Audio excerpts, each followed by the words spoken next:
Hello, Jamison. I hope you're having a good Friday and having lots of fun with mum and doing lots of fun things, and you're outside and playing. I missed you already, but I get to see you tomorrow. So I've got a book for you to read. I'm going to read you a book, sorry. No. And then we're going to go. I've got to work this afternoon.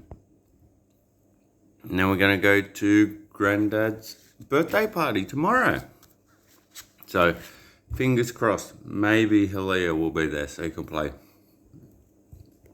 Anyway, I love you, and here is our book for Friday. A seed is a promise.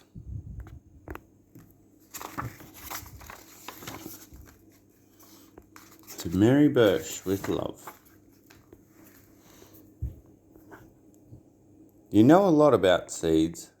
When you eat an orange, you see little white seeds inside.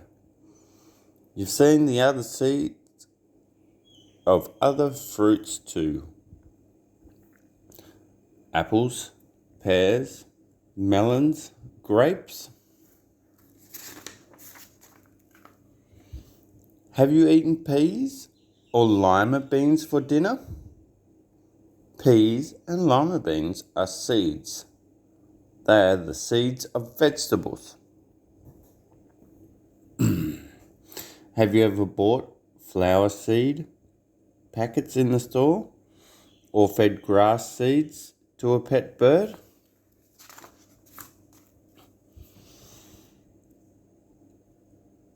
Have you ever worn maple tree seeds on your nose? Or played a tea party with the seeds of an oak tree?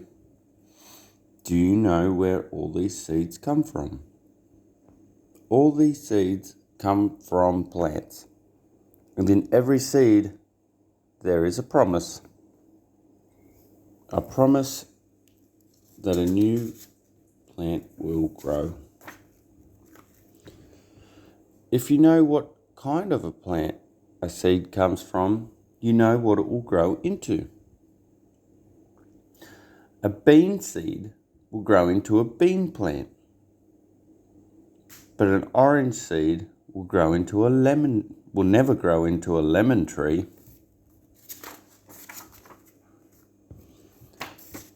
How are seeds made? Most seeds begin inside flowers.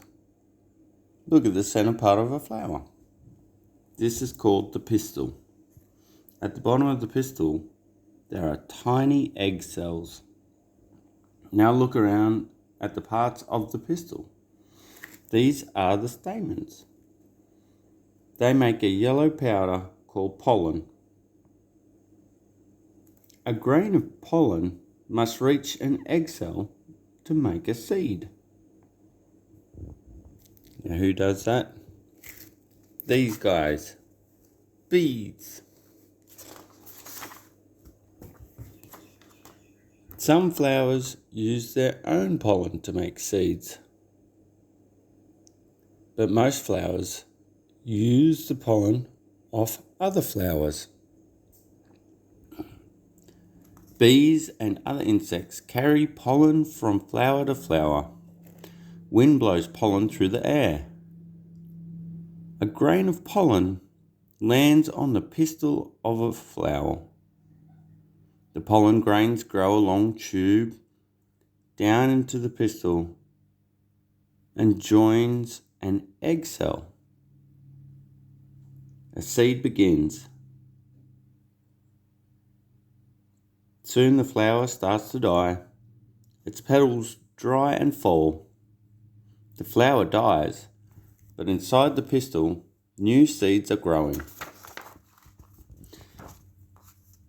As the seeds grow, a pod or a fruit grows around them. The fruit protects the seeds. The fruit gets bigger and bigger. It gets riper and riper.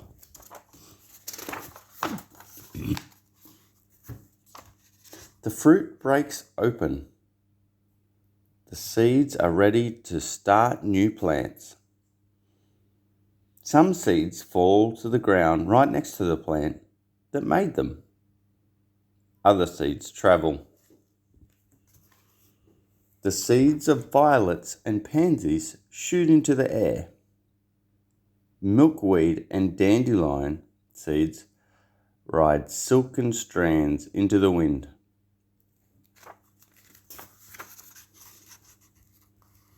Some seeds have sturdy wings that let them glide on the wind or float on the water. Some seeds travel with your help or even your dogs. Their sharp little birds hook into clothing or fur. Not all of these seeds will grow into plants. Many things go wrong. A seed may not land on good earth. It may land on a rock or in your house. A hungry bird or a squirrel may eat it.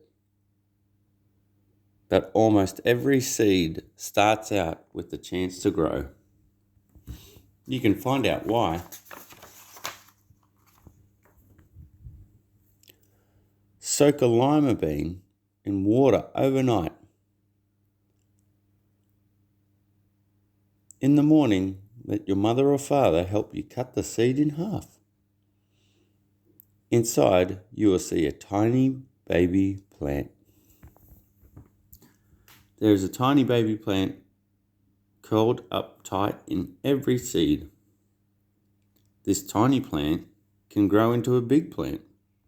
And as long as the tiny plant stays alive, there is a chance that the seed can keep its promise, even after a very long time.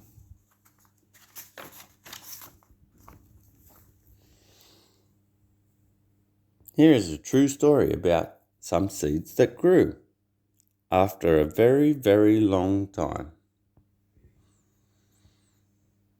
One day in the cold north of Canada, a miner was digging in the frozen earth. Deep down, he found some old animal burrows. Inside the burrows were some animal bones. Next to those bones were tiny seeds.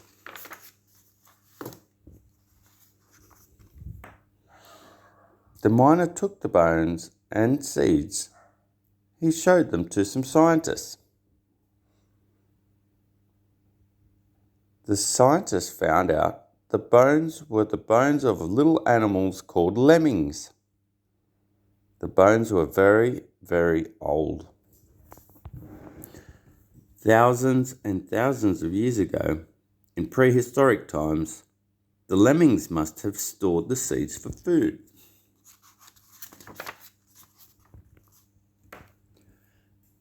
Everyone wondered, could such old seeds still grow?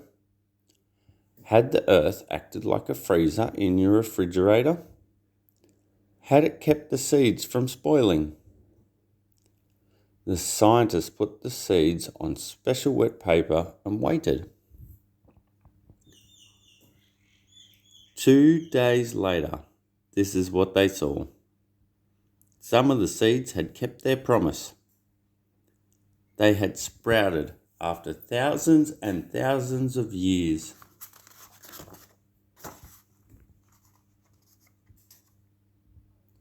In time, the seeds grew into healthy plants. The plants grew flowers. The flowers made new seeds, each with a promise of its own. So, that is a book about seeds. And I think that is nearly the last one we haven't read. So you and me, my man, we're going to the book exchange tomorrow. And we've got to take some books back to the library. Okay? And then we'll go out to to see Grandad and Lola. And maybe Hilaire. And I love you, little man, and have a good night. See you tomorrow.